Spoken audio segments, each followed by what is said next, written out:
Hello दोस्तों, आज का जो टॉपिक है उसका नाम है prokaryotic cells and eukaryotic cells.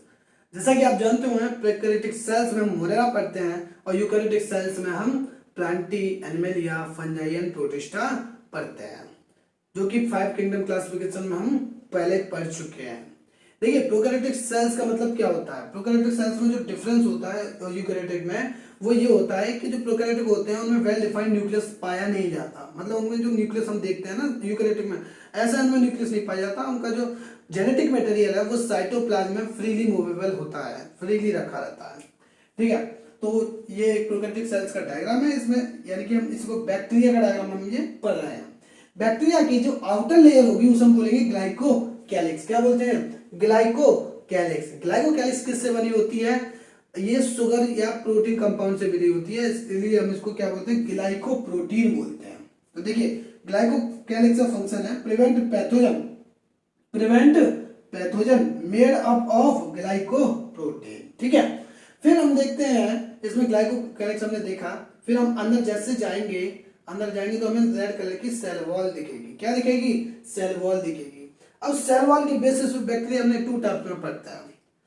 पहला तो ग्राम पॉजिटिव होगा और एक दूसरा ग्राम नेगेटिव होगा। इन दोनों में डिफरेंस क्या है?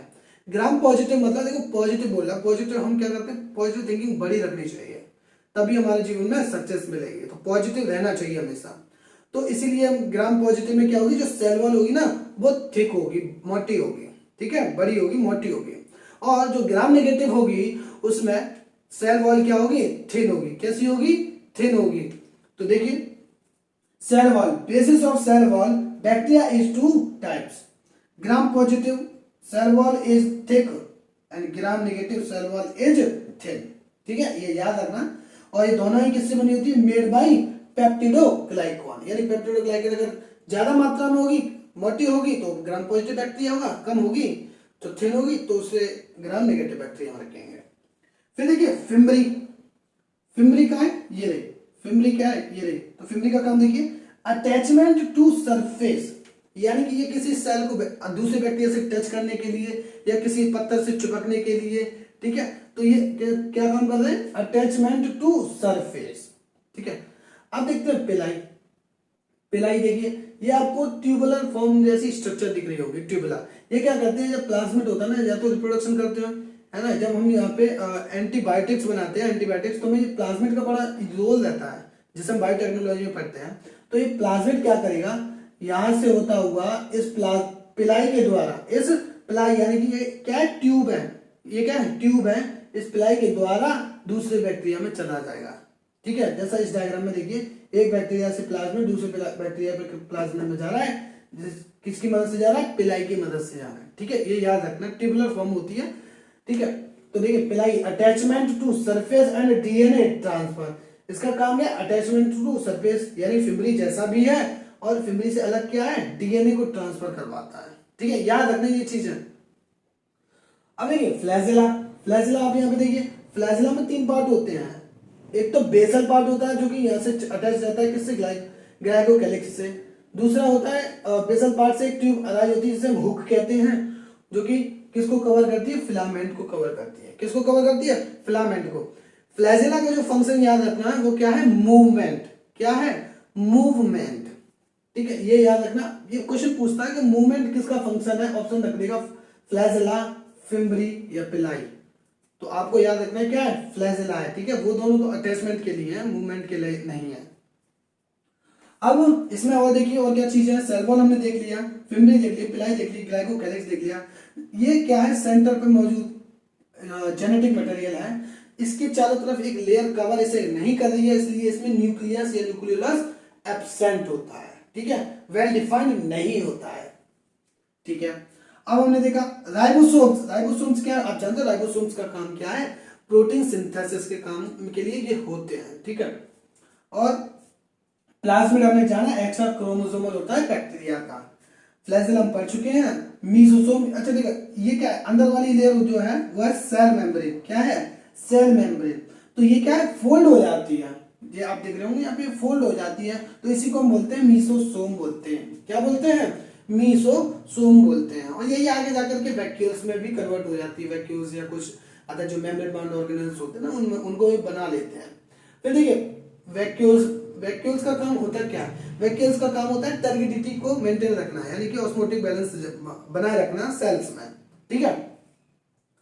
अच्छा, अब देखते हैं यूकैरियोटिक सेल्स। प्रोकैरियोटिक तो खत्म हो गई, यूकैरियोटिक सेल्स। ये यूकैरियोटिक में ये एनिमल सेल है, ये प्लांट सेल है, ठीक है। इसके जो सेंटर पर वो न्यूक्लियस है, इसके भी सेंटर पर न्यूक्लियस है। इन दोनों में जो न्यूक्लियस होगा वो वेल डिफाइंड होगा, मतलब इनके चारों तरफ एक लेयर पाई जाएगी, यानी कि जो जेनेटिक मटेरियल होगा वो एक कमरे में बंद होगा। यहाँ पे क्या ओपनली है, खुला है, लेकिन यहाँ पे जो जेनेटिक मटेरियल होगा यूकैरियोटिक में वो क्या होगा, एक कमरे में चैम्बर में बंद रहेगा, जिसे हम बोलते हैं वेल डिफाइंड न्यूक्लियस इनमें पाया जाता है, ठीक है। न्यूक्लियस हमने देखा, सेंटर इनमें न्यूक्लियोलस भी होता है। न्यूक्लियोलस क्या बोलते हैं, जहां पर जेनेटिक मटेरियल की डेंसिटी ज्यादा होगी उस भाग को हम क्या बोलते हैं, उस पार्ट को न्यूक्लियोलस बोलते हैं, ठीक है। तो देखिए ये न्यूक्लियर एनवेलप बोलते हैं इसको साइड में, इसमें यहाँ पे भी न्यूक्लियर एनवेलप है। यहाँ पर क्या है, न्यूक्लियस से कुछ लेयर अटैच होती है, कुछ ऑर्गेनेल्स अटैच होते हैं, उसे हम बोलते हैं एंडोप्लाज्मिक रेटिकुलम। क्या बोलते हैं, एंडोप्लाज्मिक रेटिकुलम। अगर एंडोप्लाज्मिक रेटिकुलम पर राइबोसोम मौजूद होंगे तो उसे हम बोलेंगे क्या, रफ एंडोप्लाज्मिक रेटिकुलम। अब आप एक बात बताइए, कोई चीज सरफेस है, चिकना है, ठीक है, अब मैंने उस पर क्या कुछ कंचे रख दिए, ठीक है, या पत्थर रख दिए तो रफ हो गई, तो इसी चीज को हम क्या बोलते हैं, रफ एंडोप्लाज्मिक रेटिकुलम। अगर राइबोसोम्स एंडोप्लाज्मिक रेटिकुलम पर नहीं होंगे तो वो क्या कहलाएंगे, स्मूथ एंडोप्लाज्मिक रेटिकुलम। क्या कहलाएंगे, स्मूथ एंडोप्लाज्मिक रेटिकुलम। स्मूथ मतलब देखो, स्मूथ में क्या है, चिकना। स्मूथ क्या है, चिकना होता है। तो ये स्मूथ जो एंडोप्लाज्मिक रेटिकुलम है वो लिपिड सिंथेसिस करते हैं। क्या करते हैं, लिपिड सिंथेसिस करते हैं। और जो जो रफ वाला है, बाकी बचा, वो प्रोटीन सिंथेसिस करते हैं। रफ वाला क्या करता है, प्रोटीन सिंथेसिस करता है। ऐसा ही काम यहां पर होगा। फिर ये माइटोकॉन्ड्रिया होता है, जिसे हम पावर हाउस ऑफ सेल्स बोलते हैं, यानी कि ये किचन बोलते हैं हम सेल का, यहाँ खाना बनता है, ठीक है, एनर्जी मिलती है। बाहर ये सेल मेम्ब्रेन होती है। अच्छा, एनिमल सेल में क्या है, सेल वॉल एब्सेंट होती है। क्या होती है, सेल वॉल एब्सेंट होती है एनिमल सेल में, ध्यान रखना। तो सेल मेम्ब्रेन है ये बाहर वाली है।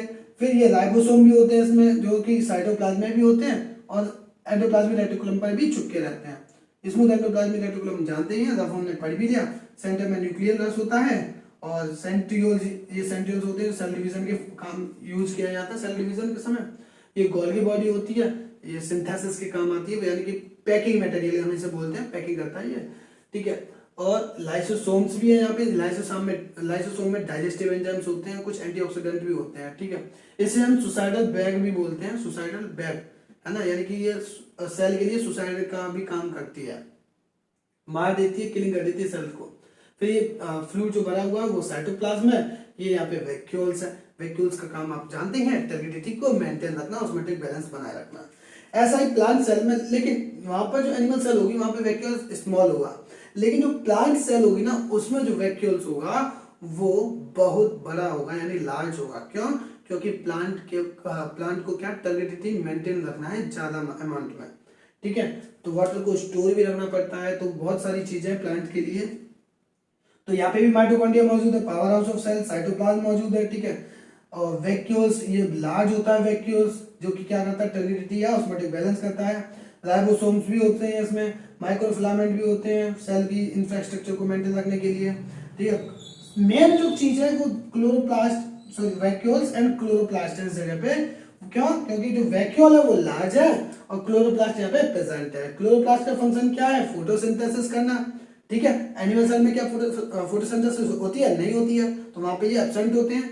प्लांट में फोटोसिंथेसिस होती है तो क्लोरोप्लास्ट वहां मौजूद होते हैं। आउटर लेयर क्या हो जाएगी, सेल वॉल हो जाएगी, सेल मेम्ब्रेन अंदर वाली लेयर हो जाएगी। गोल्गी बॉडी का काम पैकेजिंग मटेरियल होता है। न्यूक्लियोलस आप जानते हैं, डेंसिटी ज्यादा होती है जेनेटिक मटेरियल की उस जगह को। Rough endoplasmic reticulum and smooth endoplasmic reticulum आप जानते हैं, ठीक है। तो उम्मीद करते हैं आपको ये वीडियो पसंद आएगी होगी।